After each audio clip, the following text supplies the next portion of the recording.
Hvers vegna ætlar þú að segja nei við nýju Icesave-lögunum í komandi þjóðaratkvæðagreiðslu?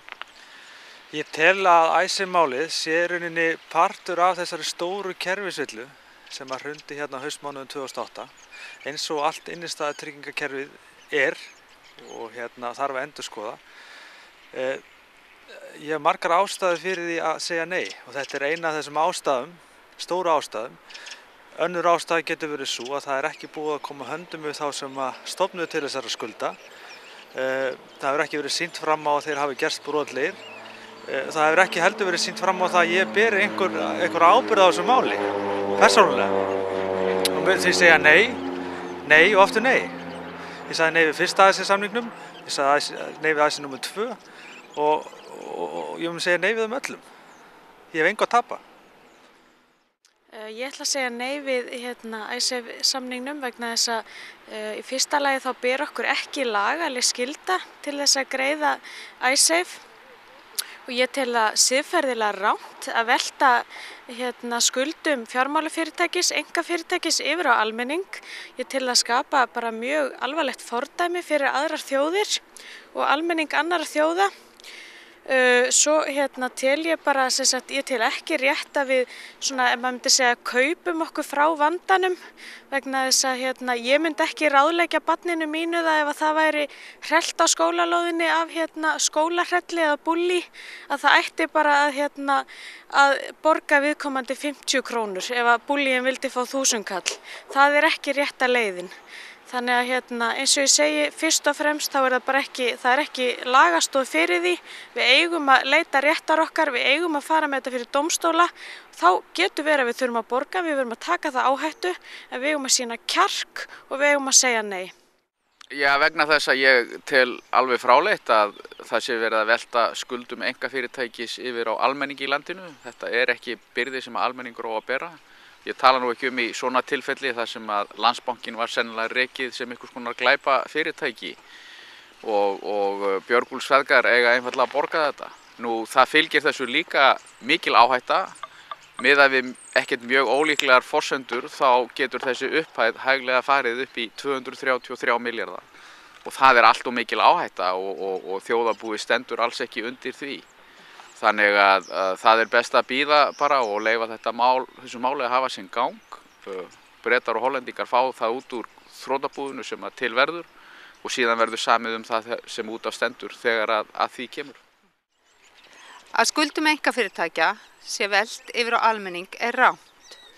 Þess vegna er það prinsippmál fyrir mér að segja nei. Icesave er ólögvann krafa.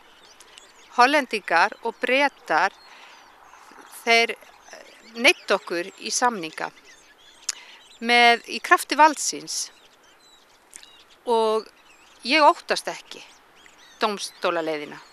Við höfum réttlætið og lögin með okkur.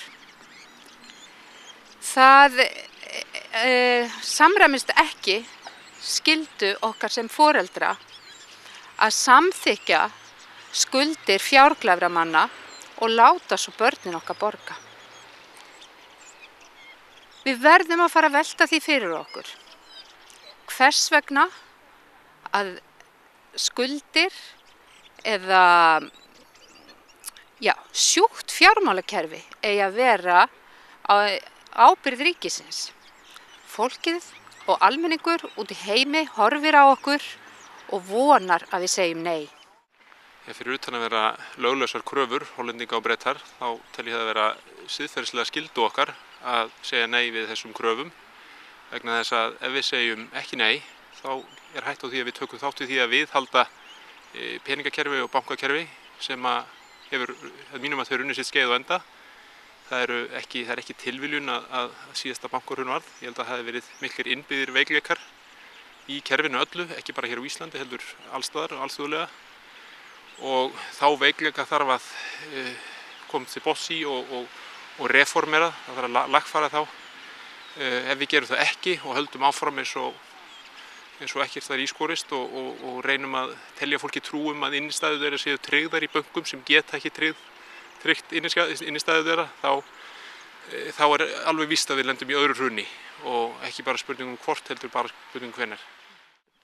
Nú, ég segi nei vegna þess að það ekki lagastoð fyrir þessum kröfum Breta og Hollendinga og íslenski skattgreiðendur eiga ekki að taka sér að borga þessar skuldir óreiðumanna. Það er prinsippmál. Nú, síðan segi ég nei vegna þess að samningarnir eru bæði óskýrir og ósanngjarnir.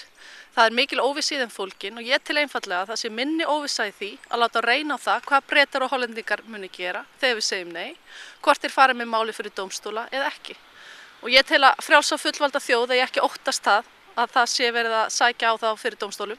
Ég treysti dómstólum og ég hef trú á málstað okkar Íslendinga og við eigum ekki vera hrædd við það að fara þá leiðina. Í fyrsta lagi er ekki sýnt fram á það að núverandi samningur sé besta mögulega lausn. Í öðru lagi að þá eiga Íslendingar mikinn rétt í málinu. Við höfum ekkert brotið á okkur sem þjóð og munum vinna dómsmál út í það fyrr. Og í þriðja lagi að þá er áhættan við núverandi samning óviðunandi og er öll á Íslandi. Þannig að ég segi nei við núverandi samningum og já við hagsmunum þjóðarinnar. Ég ætla að segja nei því að í mínum huga þá er Icesave-máli sakamál, órannsakað. Og það er engin lagaleg forsenda fyrir ríkisábyrgð fyrir Ísland og reyndar til ég að hún sé stórhættuleg fyrir þjóðina. En fyrst og fremst þá segi ég nei út af börnum mínum og barnabörnum. Ég vil ekki að þau verði flækt í skuldafjötra til framtíðar. Sko, í fyrsta lagi er það aldrei réttlætanlegt að skuldir einkafyrirtækis sé gerðar að skuldum almennings og hvað þá barna og ófæddra barna. Það mun bara aldrei standast nokkur einustu siðferðislega skoðun. Ef við tökum einhverja aðra vinkla á þetta, þá má nú til dæmis nefna það að ef lagalega leiðin, svokallaða, væri fær fyrir Breta og Hollendinga, þá væri þeir löngu búnir að fara hana. Þeir væri ekki búnir að afskrifa hundruð milljarða og til þess eins að reyna að fá okkur til þess að bíta á agnið með nokkra tugi milljarða.